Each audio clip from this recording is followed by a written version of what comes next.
Hello everyone, आशा करता हूँ जो पिछली वीडियो जो मैंने अपलोड की है वो आपने देखी हो। उसमें पिछली वीडियो में मैंने टेंस पढ़ाया था, साथ में टेंस पढ़ाने से पहले कुछ गतिविधियाँ या कुछ जो गाइडलाइंस थी उसको बताया था। शायद आपने उनको फॉलो किया हो। जैसे मैंने बताया था गाइडलाइंस में मास्क लगाना, सोशल डिस्टेंसिंग का प्रयोग करना या सैनिटाइजर का प्रयोग करना।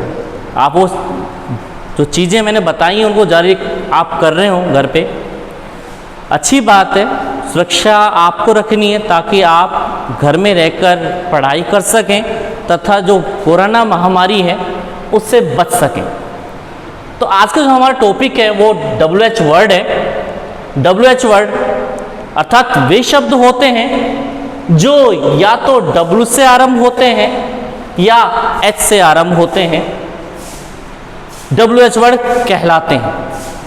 ये जो शब्द होते हैं इनका कार्य केवल एक ही होता है, प्रश्नवाचक वाक्यों का निर्माण करना।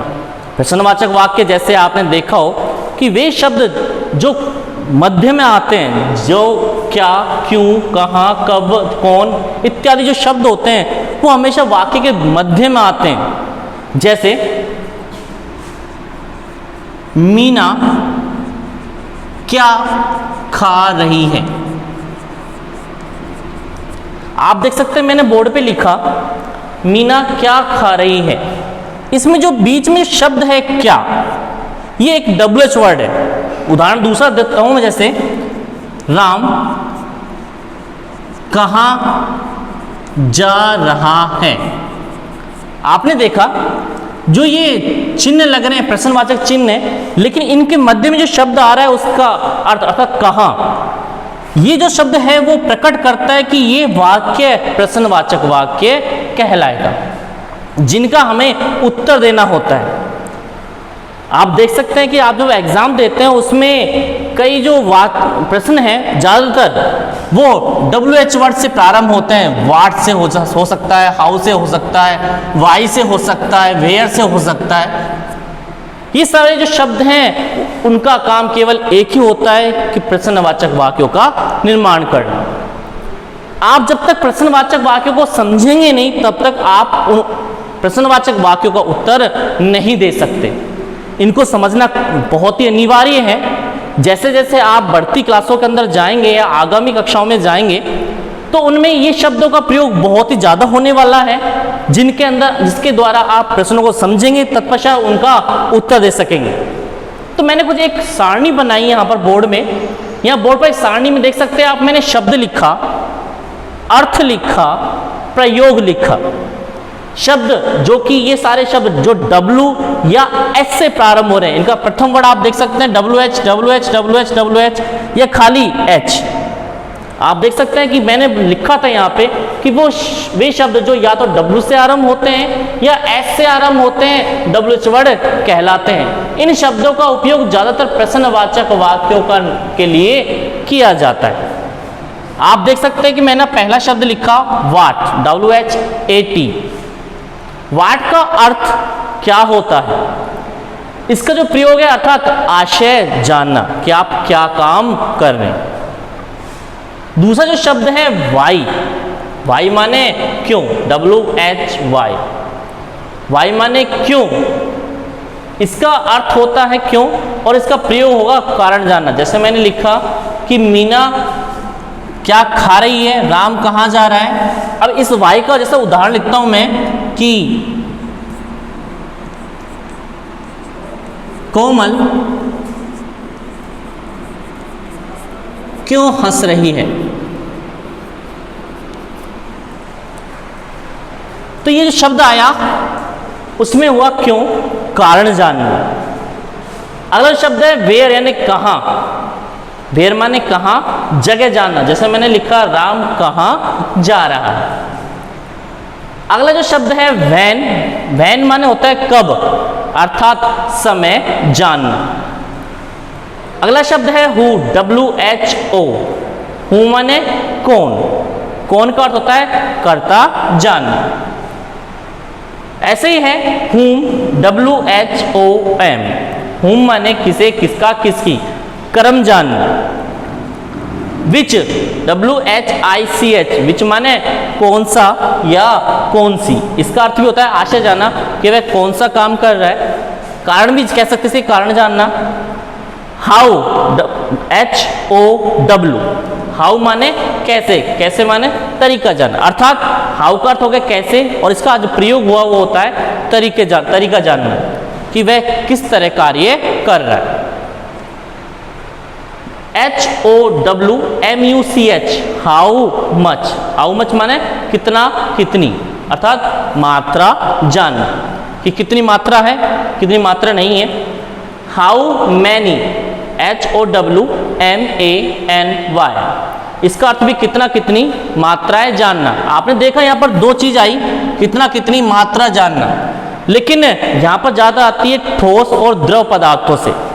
हाउ मैनी जो कि ज्यादातर ठोस पदार्थों के लिए और हाउ मच ज्यादातर द्रव पदार्थों के लिए प्रयोग किया जाता है।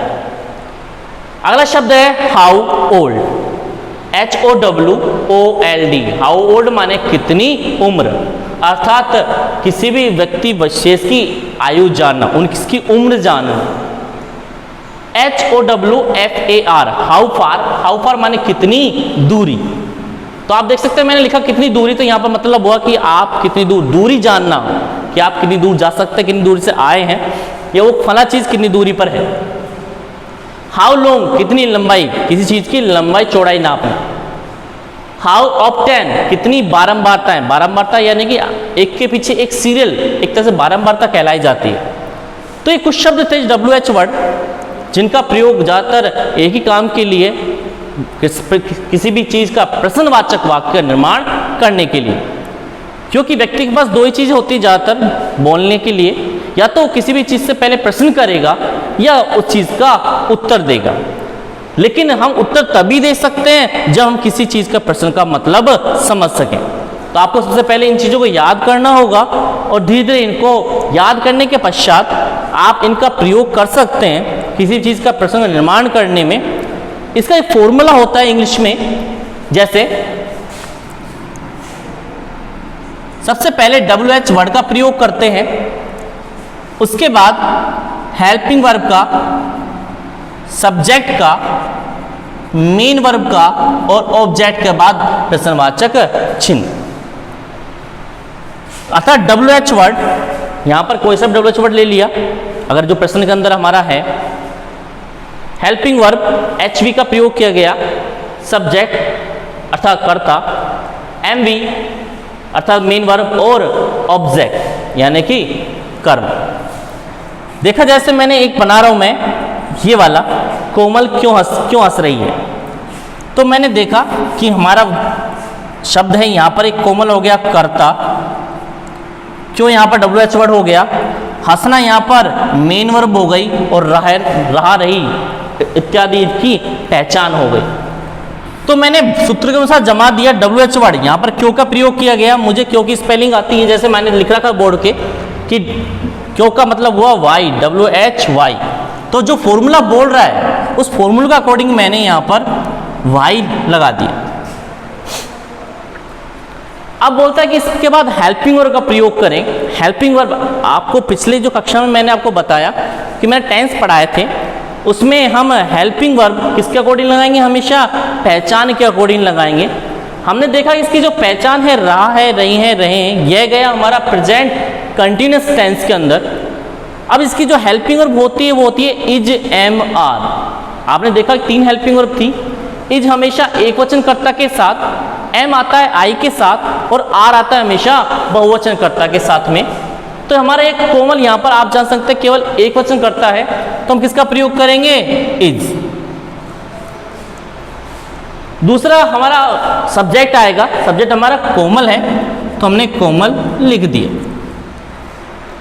अब इसके बाद ये मेन वर्ब, मेन होती है हंसना। हंसना यानी कि लाफिंग, लाफ माने हंसना। आप देखना लेकिन मैंने उसमें साथ में एक पहचान के बाद हेल्पिंग वर्ब बताई और हेल्पिंग के बाद मेन वर्ब का प्रयोग किया गया।